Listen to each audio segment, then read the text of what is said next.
Um, we might have been going about this all wrong.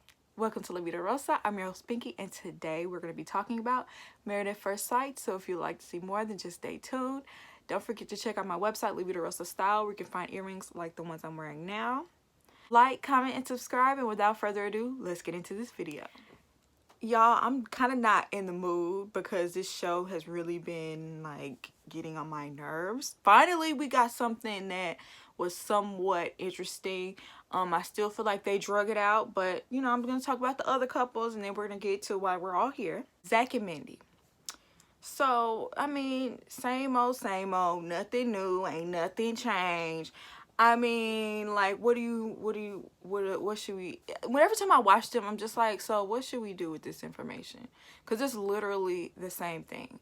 And the only thing that really bothers me about their scenes is like, Mindy has so much to say in these confessionals, but you know, she kind of confronts him, but once we've seen him actually be confronted by like her friends, it's like, Mindy, why don't you be saying what you be saying in these confessionals to this man's face? What's the worst that could happen? Y'all already have a bad relationship, if you could call it one. It's crazy. He's not living with you, and I would have a lot more to say about it. You know, pretty much every couple was asking each other questions about love and how they loved in the past and how they want to be loved. Right when Mindy asked him like an important question she would like the answer to, all of a sudden his dog was running away. Why did that have to end the whole date? And why did you allow that to end the whole date? Why don't you get the leash, tie that dog to a tree, and let's get down to business? Or we could talk in the car. Like, that ended the whole thing. It was just ridiculous. And then they had a little time together where they did facials, and it's just like,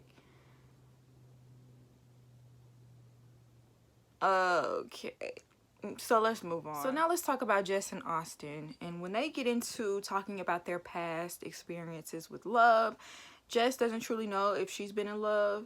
She was in a relationship for 1 year, and she just doesn't know if that was love or she was going through the motions. I think Austin said he's been in a couple of relationships, and he said it took him a year to say I love you. And he said he just doesn't go into saying I love you lightly, and you know, just felt some type of way because it took a long time to say I love you. And I'm just like, why is everybody on this show overthinking love? Why do y'all overthink love so much? Like, love is not something that can be quantified.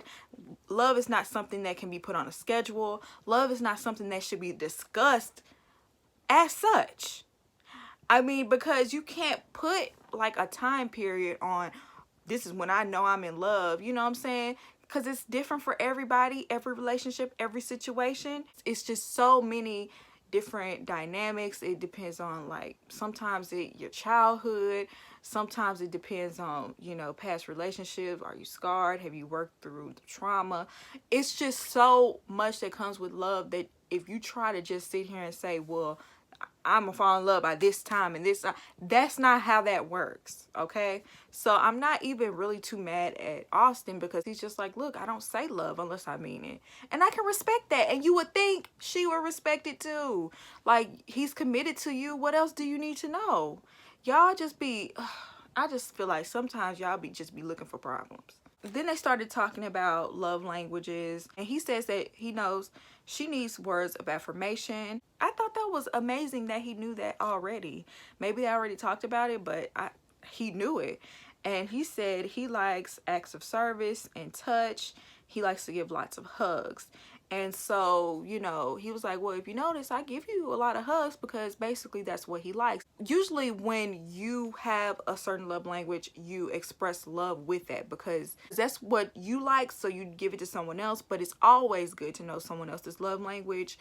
And I recently just found out that there are forgiveness languages as well. Like, some people need a certain way for you to apologize, or, you know, do you need for someone to say I'm sorry? Is that enough? Or do you need someone to apologize as well as say, you know, and I won't do it again? Or do you need some actions behind the apology? You know what I'm saying? People have different apology languages, so encourage anyone to look that up too. That's good for not just romantic relationships, but just relationships in general, so you can know what you need when someone apologizes to you. It just seems like he makes more of an effort to see what she needs, and she hasn't been really making it too much of an effort. So she says she's gonna try to hug him and touch him more so that he can feel the kind of love that he likes to feel. Yeah, he's just really into her. He like did a thoughtful little gesture and placed the charger right next to her side of the bed. I think overall he's just more emotionally intelligent than her. She seems a little cold. I'm not gonna say she is, but she comes off a little cold, so maybe he can help, you know, guide her and warm her up a little bit. Because yeah, that was actually a really cute little segment with them. They seem to be getting on famously. So let's move on to Derek and Katie. Here we go again with this overanalyzing love. He's never been in love. She judges him for never being in love and thinks, oh, he could never love me, but you're in love with someone else. Shouldn't, like, if he's not holding that against you, I think you should let that go. Okay? Because you are in love with someone else, remember? They had their argument. I really don't even feel like getting into it. They had a little talk in the car. I got over it. They did aerial acrobatics, which looked like a real workout. Like they were really sweating. And it looked really fun. I would love to do that one day just to see like how much strength it actually takes. I mean, I'm sure it takes a lot. I'd be sweating. I need to get back in the gym. Move on to Mika and Michael. And it's just funny to me that when she was taking her weave out, he was just sitting there like, do you need some help? And she's like, only if you know what you're doing. Let me tell you something. When it comes to cutting out weave, we as black women, we take our hair very seriously. It's just something, it's something about black women in our hair. We have an emotional bond. We place a lot of time and effort, you know what I'm saying? And we don't have time for you to cut no large chunk out the top of my head like that. So it's very important that you know exactly what you're doing when you're cutting out a weave. I feel like if you tell men exactly what to do, like step by step, and you know, like be really serious, like take this as serious as possible, I'll hurt you, I feel like they're pretty much, maybe 82% of them are able to help you take your weave down. And you know, Michael successfully helped her take it down. I was glad she did, because I feel like her hair looks so much better. She looks so much prettier with her natural hair. Nothing wrong with weave, but I just like her afro. And honestly, it made her look so much younger. It made her look like a little kid, to be honest. She looked like a teenager with her natural hair. So right after that cute little moment, Michael pretty much ruined it. He said he didn't take the principal job because the contract changed. It was a really confusing conversation. He did not communicate that very well at all. He said he didn't accept that position because of the changing requirements and the fact that it was, you know, I don't know, y'all. Can y'all explain to me what he was talking about? Because I didn't get it. I rewound it a few times. I just couldn't understand what he was saying. He did say that he did accept a new position at another school. And she thinks he's lying about the contract changing. And she just feels like he's a dishonest person, period. She feels like he be lying too much. And yeah. I mean, I don't know if he's a liar or not, but I'm gonna tell you one thing. Anytime Michael talks, he never makes eye contact. Mika, she does sometimes, but she kind of have a problem with that too. I don't know if it's because she's like bouncing off of what Michael's doing. I don't know if both of them just have an issue with eye contact. But he never quite looks at her in the eye for more than like 2 seconds when he's trying to communicate with her. When he does, it's like he's rambling, talking in circles. He's not effectively communicating. And so because of all of those things working together, of course, it comes off like he's lying. Now, is he actually lying? I don't know. But what I'm telling you is those things make it seem like you are.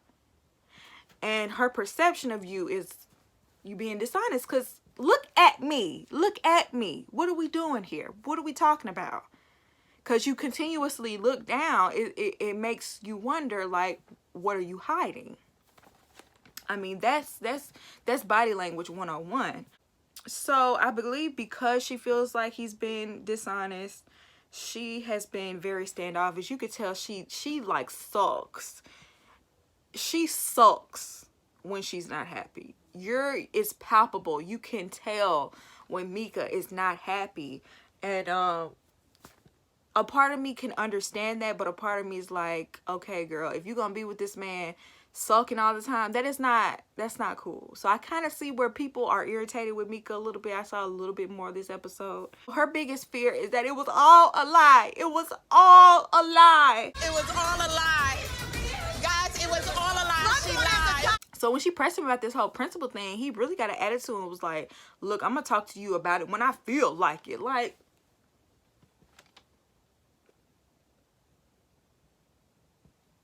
okay, but I'm your wife. Like, he was basically just like really not trying to talk about it, and it was just making me feel like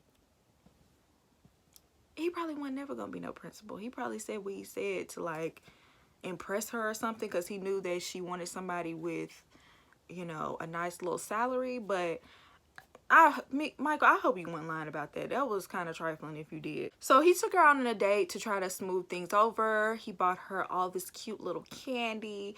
You know, I guess her favorite candy. She liked candy. He was just saying he plans to avoid letting things turn into issues, because when you let things fester, that's what happens. He apologized and it was cute, but once again, there was like no kind of affection. Like, affection doesn't have to necessarily mean kissing. Affection and intimacy does not have to include sex.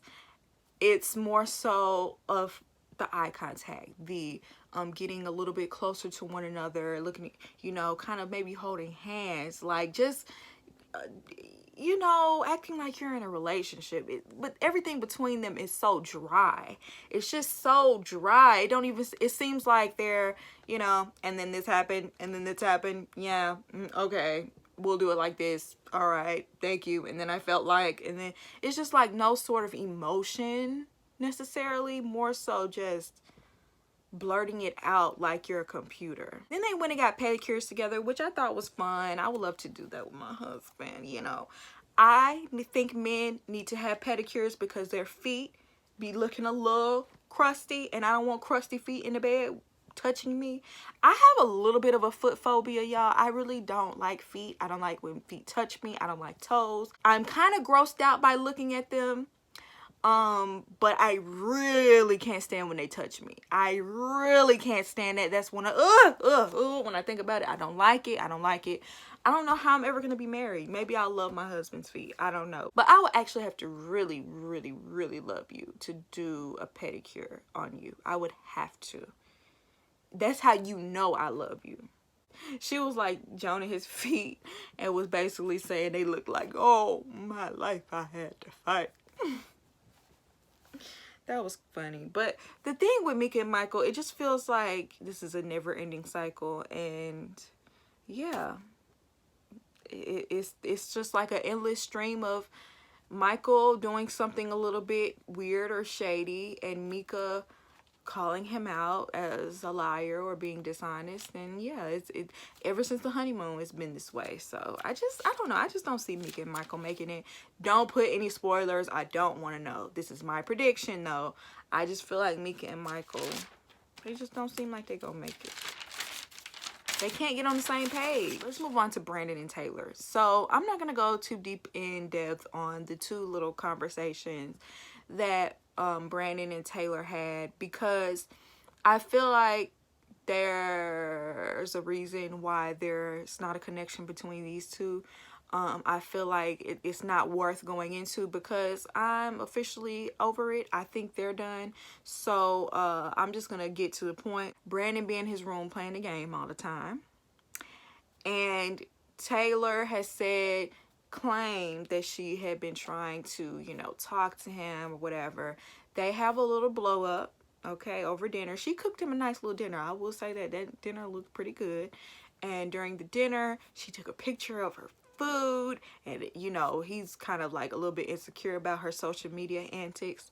So that kind of stirred up like an argument between them. She wants him to open up more. He said he can't open up to someone with a bad attitude. You could kind of tell that neither one of them were truly feeling each other. Thinking this is that same night, Taylor posted a video on her story, her Instagram stories, and she was just basically talking about how she's gonna be single forever because she just can't find a good man. Why is there not a good man out here for me? And her bullet points were over 6'3", has a job, fine, sane, no record. And they blocked out her other bullet point, and it was not gay.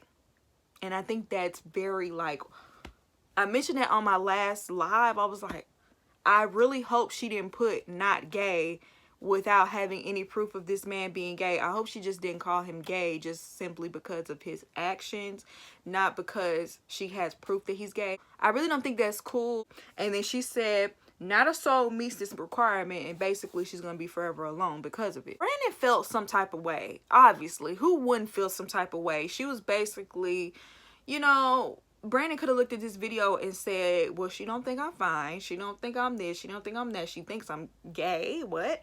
So it was a very disrespectful video. He ended up packing up what little belongings he had left. I mean, he only had a book bag, and he took his protein powder and left. Like, very little. He packed it all up and he left, and then he left the key on the table, and that was very key, if you will, because he don't plan on coming back. She came home and made this whole dramatic, oh, where is he? He took all his stuff is gone.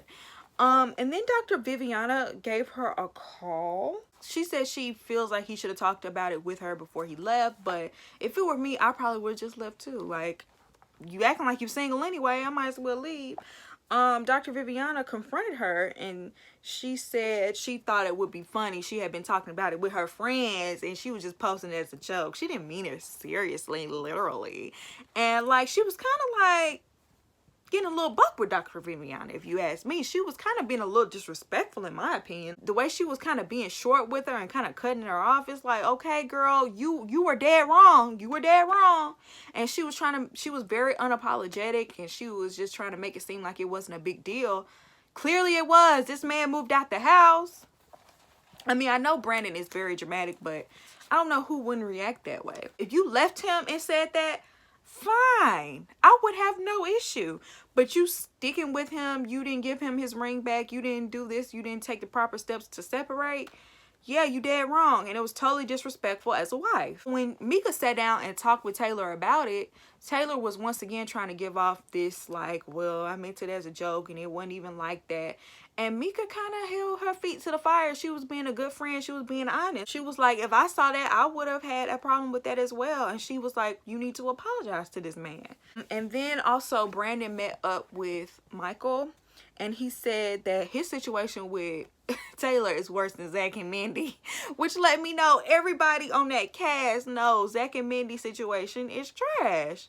He said he's not here for the reality TV show messiness, even though you've caused a lot of that reality messiness, if I recall a few episodes. But anyway, he said that she has tried out for other reality shows. She was supposed to be on Love Island, but she ended up getting a call back from this show, but she wasn't able to make it to the audition for Love Island because she got called into this show. And I don't know if y'all know, but there's been like a rumor going around that she wasn't originally picked to be Brandon's husband.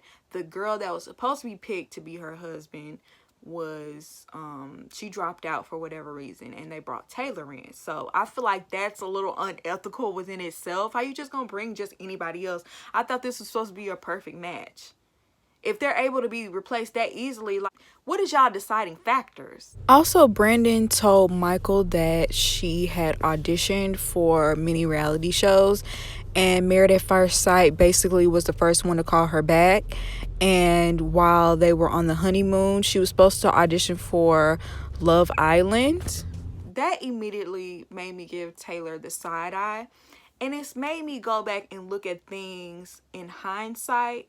And it's made me think, is she trying to keep this drama going in order to remain on the show so she can have a good, you know, storyline where people remember her? is she, like, because it just seemed at the beginning of this episode she was being ornery for no reason. Like, the man was trying to, like, he was trying to do what he was supposed to do to make up for what he did, and she just was, it's like no matter what he said or did, she was gonna be mad about it. And so it made me think, well, are you trying to make good reality TV? Is that why you posted that story? Because you knew that was gonna start some drama? And then the preview for the next episode, you're up here crying with no tears. Like, oh, I want to be a good wife. I want to stick around. So, I haven't come to this conclusion yet. But what it's looking like is Taylor is just another Zach. She lucked up because she got a husband that she was, you know, she wasn't completely unattracted to. Like, she could work with Brandon. Zach couldn't even play around with Mindy because he's not attracted to her whatsoever. But she got Brandon, someone she could, you know, okay, I can work with this. And she fooled us all. And she was able to hide behind his terrible attitude. And she got to really put her little acting skills on with Brandon because he gave her a lot to work with. And so when the drama started to die down, she had to amp it up a little bit more. That's what it's looking like. And, you know, it just seems like, you know, she is doing the same thing Zach did, except she was a little bit more calculated and was able to act a little bit better, and just happened to get someone that was a little crazy and kind of outshined her and kind of like overshadowed the fact that maybe she's here for TV. I can't say that for sure. I really hope you're not on here marrying somebody just to be on TV and just to get your likes up and followers up. I hope this is their last episode. I really do, because where can you go from here? Brandon already said he's done because she hasn't apologized and she feels like what he did was malicious. Be done. So y'all let me know what y'all think down below. Do you agree with me? Do you not agree with me? And yeah, I hope you enjoyed this video, and I'll see you in my next one. Peace.